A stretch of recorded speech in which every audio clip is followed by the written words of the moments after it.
constate de nos jours une nécessité toujours plus importante de stockage de l'énergie pour répondre à des besoins de société.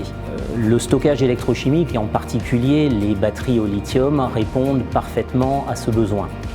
Cela a pour conséquence une omniprésence des batteries au lithium dans notre environnement personnel, mais également professionnel. Pour des applications mobiles, des équipements portables, ordinateurs, téléphones, outillages électroportatifs, mais également dans des équipements de traction, trottinettes, vélos, scooters et bien évidemment voitures. Les batteries au lithium exposent l'utilisateur à certains risques. Tous les acteurs ne sont pas tous au même niveau en termes de maîtrise du risque et de mise en place de mesures de prévention.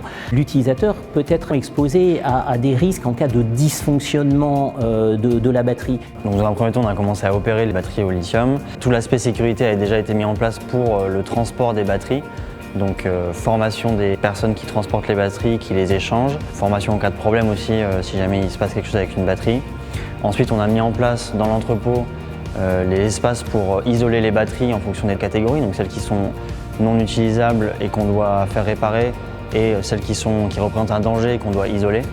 On a contacté ensuite les différentes filières de recyclage pour pouvoir se délester des batteries qui n'étaient plus utilisables et qui représentaient un danger. Une batterie au lithium, dans une situation normale, si elle ne dysfonctionne pas, elle ne présente pas beaucoup de risques. Il va cependant falloir la manipuler avec précaution, car une batterie au lithium est un objet fragile. Donc il ne faut pas la laisser tomber, il ne faut pas la heurter et surtout il ne faut pas l'exposer à des températures élevées, à des sources de chaleur ainsi qu'à l'humidité.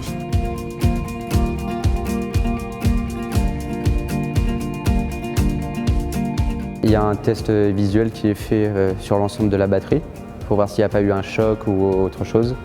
Et ensuite on prend un chargeur, on la met sur un chariot de test. Il y a deux types de pannes sur les batteries. Il y a celles qui ne veulent plus prendre la charge, soit parce qu'elles ont décidé toutes seules de ne plus fonctionner, ou soit elles ont été endommagées. Et il y a un deuxième type, c'est celle où la poignée en fait a été cassée.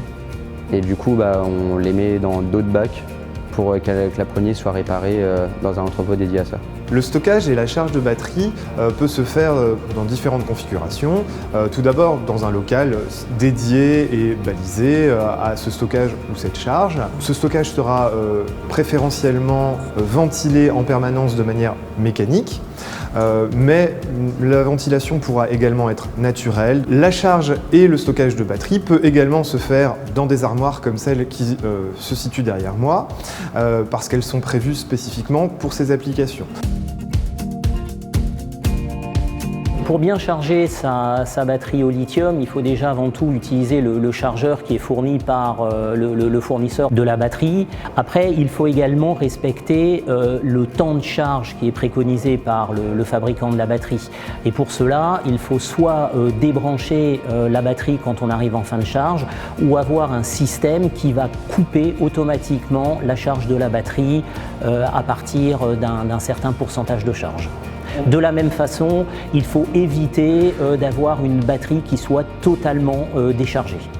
Si on ne respecte pas ces préconisations, alors les risques majeurs qui peuvent en résulter sont un dysfonctionnement type emballement thermique de la batterie et un incendie ou une explosion de cette batterie et de son environnement s'il n'est pas suffisamment protégé. Lorsque l'on stocke, charge ou utilise, manipule des batteries au lithium, le risque majeur est le risque d'incendie ou d'explosion, qui est un risque qui peut engendrer des conséquences très importantes vu les effets dominos, les effets de propagation potentielle aux différents bâtiments.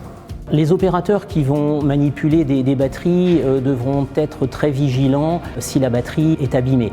Dans ce cas-là, il faudra qu'ils la manipulent avec beaucoup de précautions, avec des équipements de protection individuelle, vêtements de travail, mais également et surtout des gants et des lunettes de sécurité. Ces batteries qui seront endommagées devront être isolées. Pour cela, on les place en général dans des gâches en plastique qui elles-mêmes sont placées dans des fûts incombustibles et chaque batterie dans sa gâche est recouverte d'un matériau absorbant type vermiculite ou sable. Puis ces fûts doivent être isolés, à l'écart toujours de l'humidité, des sources de chaleur et des températures élevées, ainsi qu'à l'écart des matériaux combustibles, afin en cas de départ de feu, d'éviter que ce feu se propage à l'ensemble du lieu de travail. Il est également important éventuellement d'avoir une couverture anti-feu et puis avoir également au niveau du lieu de travail au moins un rince-œil en cas de projection d'électrolytes lors d'un dysfonctionnement. Ça nous permettrait de communiquer un peu plus sur notre activité, sur les différents enjeux qu'on a autour des batteries au lithium, pour qu'il y ait de nouveaux acteurs qui puissent nous contacter pour qu'on trouve de nouvelles solutions sur comment est-ce qu'on va réparer nos batteries, comment est-ce qu'on va réutiliser des batteries défaillantes, comment est-ce qu'on peut améliorer notre système d'équipement dans nos véhicules pour éviter d'avoir des problèmes avec nos batteries, ou même sur la formation de nos opérateurs. C'est pour cela que l'on cherche à informer au mieux les salariés qui utilisent ces batteries au lithium afin qu'ils soient aguerris et connaissent les risques et les bonnes mesures à mettre en place pour manipuler avec le maximum de sécurité ces batteries au lithium.